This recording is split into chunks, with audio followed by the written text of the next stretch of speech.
Queridos irmãos, queridas irmãs, então esse vídeo de número 11, livro de Hermínio Miranda, Diálogo com a Sombra, o tema, o desenvolvimento do diálogo, fixações, cacoetes, dores físicas, deformações e também mutilações. Nos encontramos na página 233. Esse livro, ele vai até 289.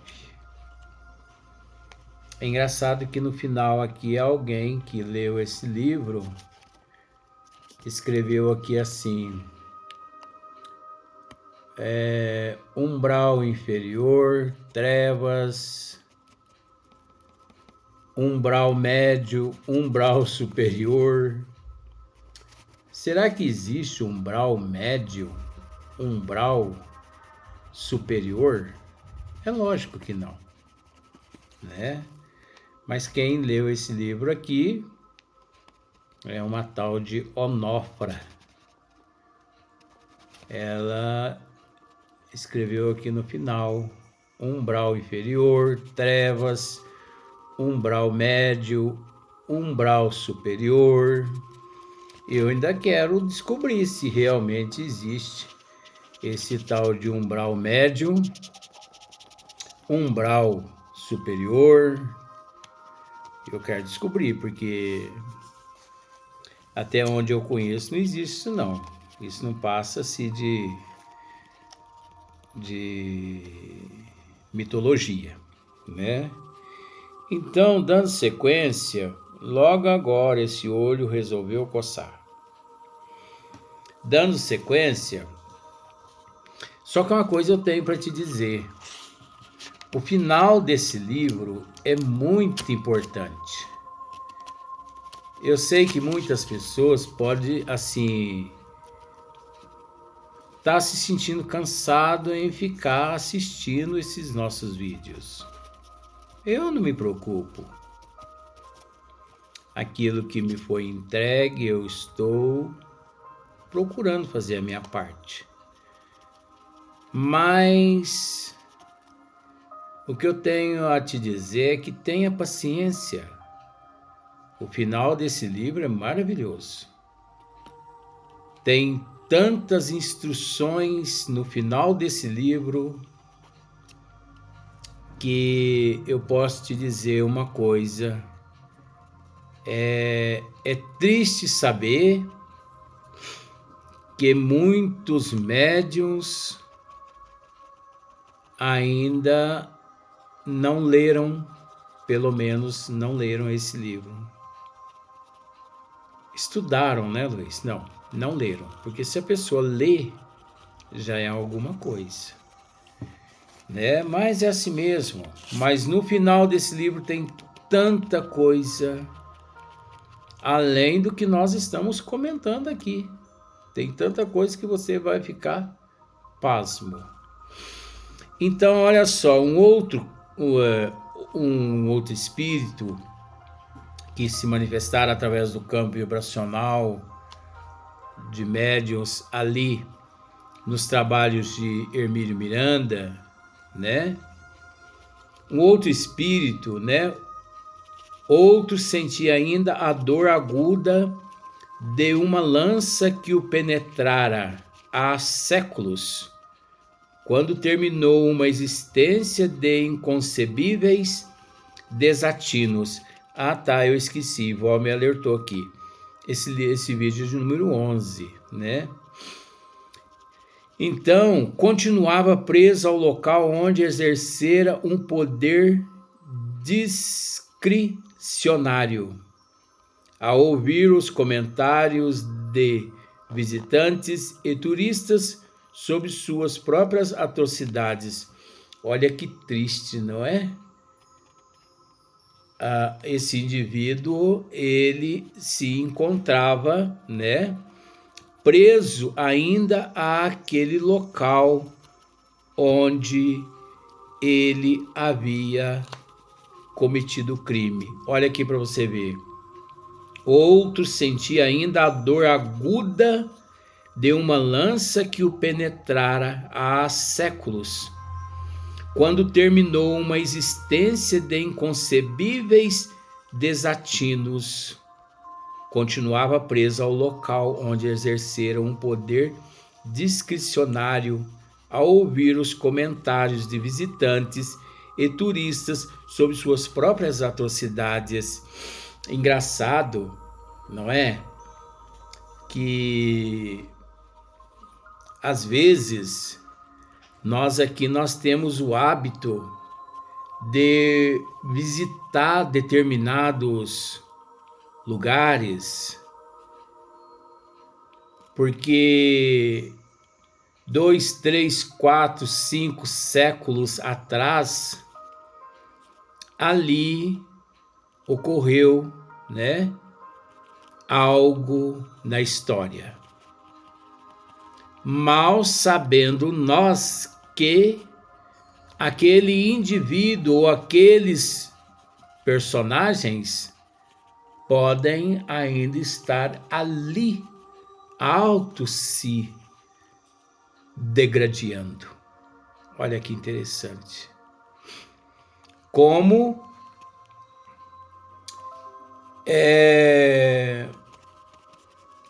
muitas pessoas têm o hábito, com todo respeito, de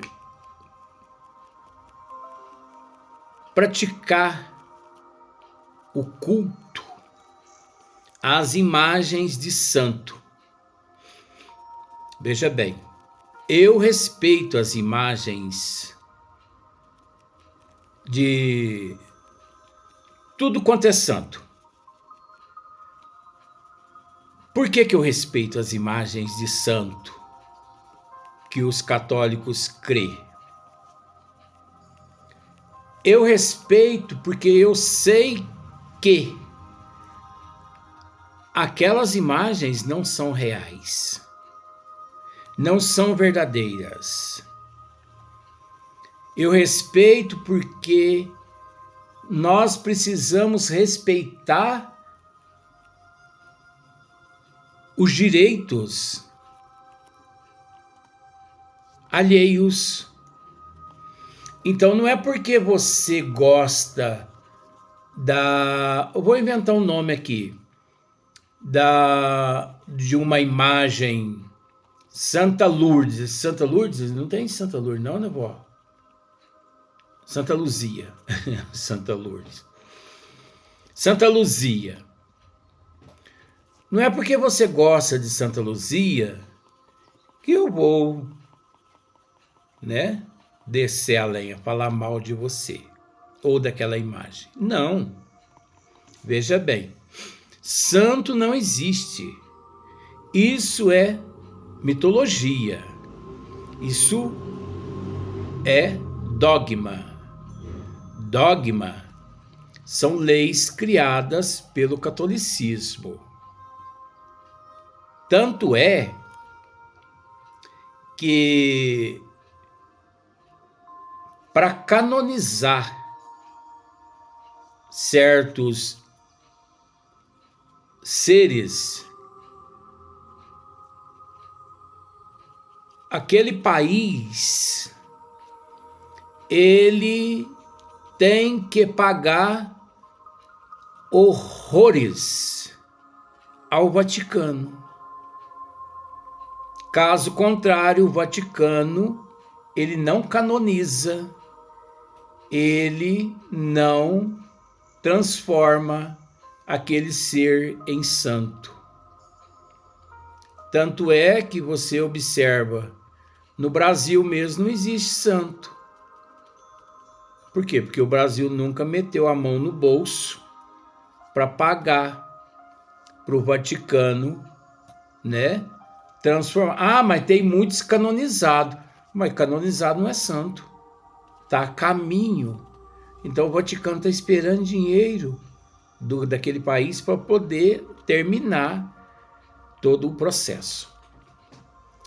Então veja bem, quantos milhões ou vou por milhares.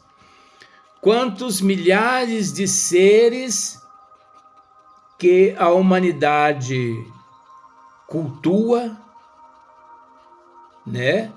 Venera, celebram aqui na Terra seus nomes como santo e que já reencarnaram centenas de vezes. Por exemplo, vou só te dar um exemplo. Pedro, o apóstolo. Pedro, o apóstolo. Você já ouviu falar no Pedro, aquele apóstolo, praticamente, vamos usar esse termo, preferido do Cristo? Já ouviu falar, né? Pois bem, Pedro, neste mesmo século agora, junto com Chico Xavier, Pedro nasceu na Itália, com o nome, anota aí para você depois pesquisar, Pietro Ubaldi. Pietro Ubaldi veio aqui no Brasil visitar o Chico Xavier. Procure aí no YouTube, gente. Vamos estudar.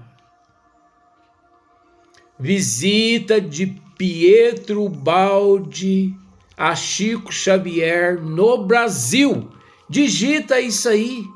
Vai aparecer o vídeo de Chico Xavier recebendo Pietro Ubaldi. E para você ver, Pietro Ubaldi, segundo Chico Xavier, era a reencarnação de Pedro. Existe um outro ser muito importante que eu costumo dizer que foi o 10º, ou melhor, o 10º não. Para nós aqui no esmiuçamento, esse ser que eu vou dizer, para nós aqui, foi o primeiro apóstolo de Jesus. O primeiro apóstolo de Jesus não é Pedro. Tem um outro apóstolo antes de Jesus.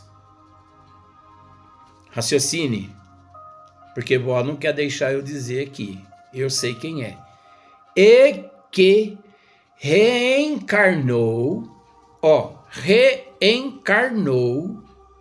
na Itália, em Assis, na época de Francisco de Assis. E reencontrou Francisco de Assis.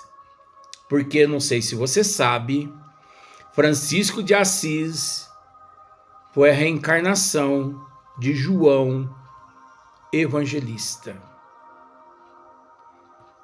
Mas preste bem atenção no que eu estou dizendo. Francisco de Assis reencontra em Assis o primeiro apóstolo de Jesus há 2000 anos atrás. O primeiro apóstolo. Por que eu estou dizendo isso? Vó não quer deixar eu dizer o nome do primeiro apóstolo. Mas o primeiro não é Pedro, Luiz? Não. O primeiro é a chave de tudo. Pois bem, quantas centenas de santos considerados pelo catolicismo que estão reencarnados? Pois eles falam aí, São Pedro. Pois bem, São Pedro. Pietro Ubaldi. Aqui em São Sebastião do Paraíso, Luiz, mas faz parte do assunto? Faz sim, faz parte. Por chama esmiuçamento. Aqui em São Sebastião do Paraíso, existiu uma senhora moribunda, quer dizer, atrofiada na cama durante mais de 30 anos, cujo nome Mariana Marques. Ela benzia, e depois que ela morreu, para os católicos, para os espíritas, desencarnou, muitas pessoas começaram a perturbá-la com pedidos. Cure-me daí do céu, Mariana Marques. Cure-me daí do céu. Só que o que 99% da população não sabe é que aquele período de mais de 30 anos no leito não a transformou em santo, porque santo não existe.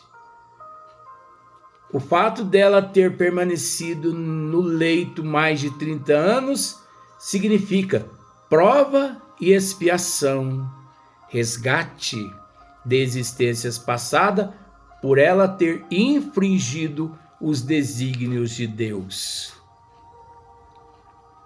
Ah, mas aquilo lá foi porque um dia, olha as desculpas aqui da terra, ela torrou o café, né?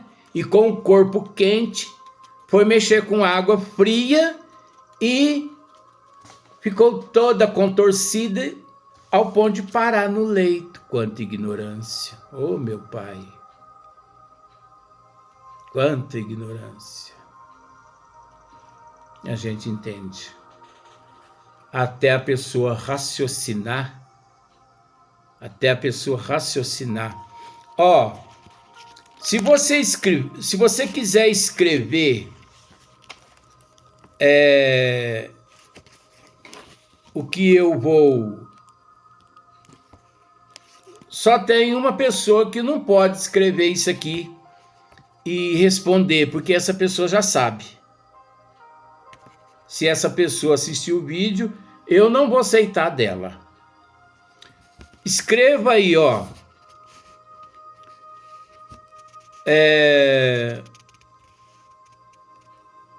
Qual o líquido mais caro do mundo? Escreva aí. No final desse vídeo, no final desse livro, eu vou te fornecer a resposta se você não colocar nos comentários. Aí você pode me dizer assim, Luiz, mas que tem uma coisa a ver com a outra? Você estava falando de Mariana Marques, agora você já está falando desse líquido?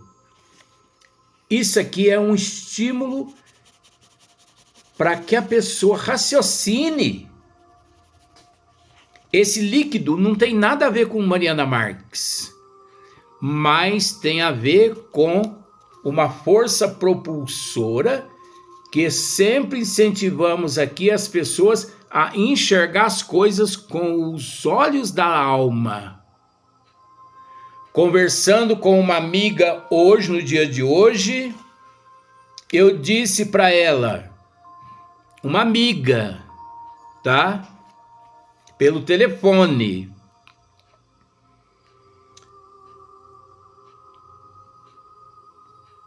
Veja bem, quando você, através dos olhos, por exemplo, depois eu vou voltar no caso da Mariana Marques, se não for nesse vídeo pode ser no outro, porque o caso de Mariana Marques é interessante.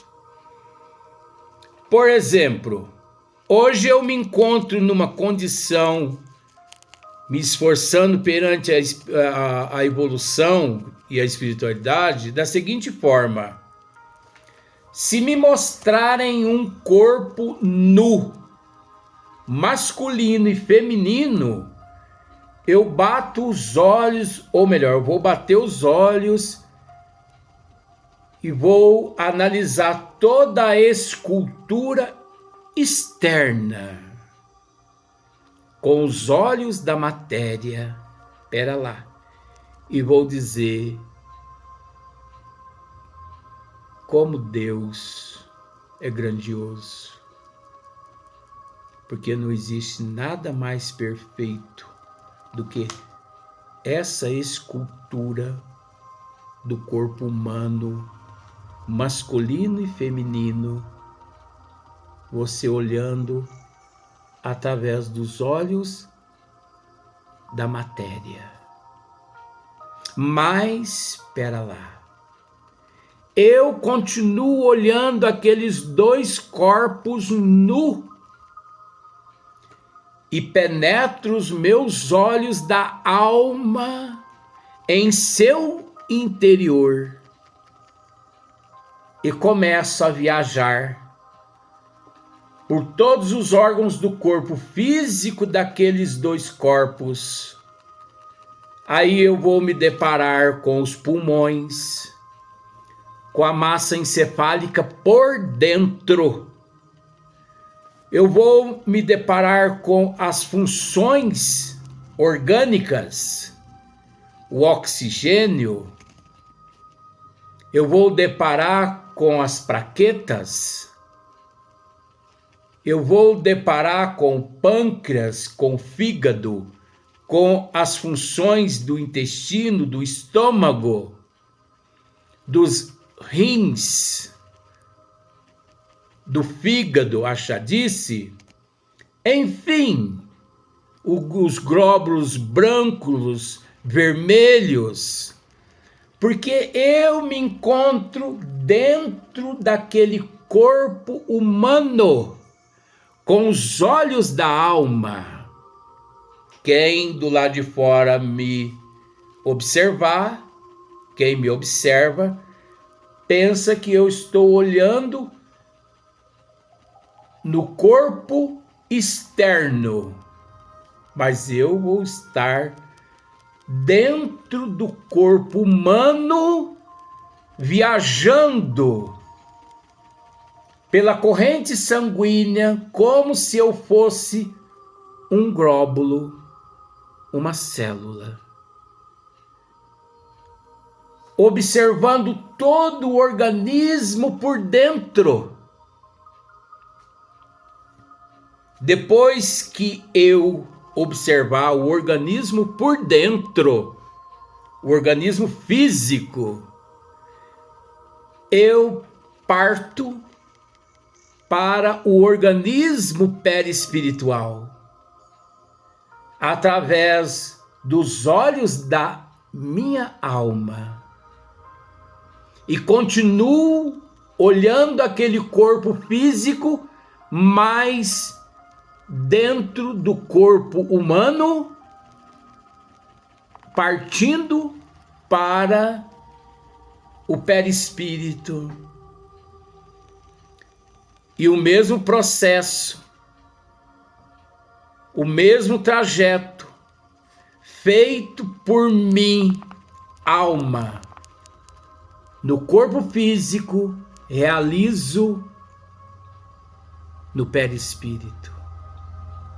Depois do perispírito, eu mergulho no espírito do indivíduo, na alma do indivíduo. E ao mergulhar na alma do indivíduo, eu vou adentrar os arquétipos juntamente com o modelador da forma, que é o perispírito, buscando todas as sedimentações interiores da alma. Sei que isso leva-se algumas horas para realizar essa viagem interior. Dessa forma,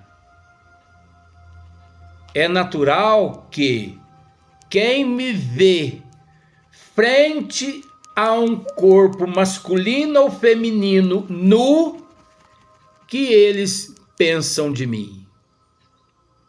Só o que não presta. O Luiz está aproveitando da situação e cobiçando o corpo humano, porque a humanidade é má. A humanidade ainda não aprendeu a enxergar com os olhos da alma. A humanidade ainda não aprendeu a enxergar. Por isso que nós julgamos uns aos outros. Por isso que nós apedrejamos. Por isso que nós falamos mal uns dos outros. Devido à desigualdade evolutiva.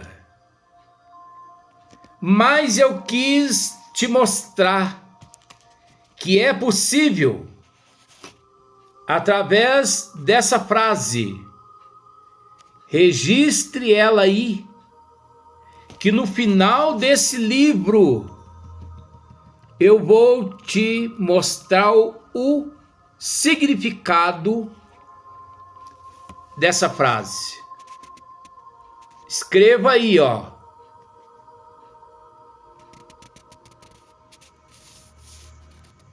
Qual é o líquido mais caro do mundo? Quando nós terminarmos esse livro, eu vou te dar a resposta. Agora, se você descobrir, vai nos comentários e comente. Eu descobri. É isso. Se você acertar, eu prometo que eu te dou aquele quadro que está lá atrás, ó.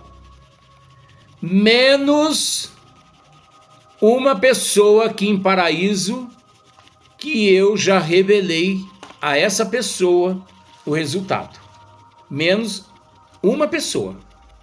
Se essa pessoa for lá e dizer, eu não dou o quadro para ela não, porque ela já sabe, porque eu já revelei para ela. Agora, aqueles que ainda não sabem, registre aí, qual o líquido mais caro do mundo? Isso é para estimular você a raciocinar. No próximo vídeo, nós vamos dar sequência no caso Mariana Marques, que faz parte aqui desse livro, O Esmiuçamento.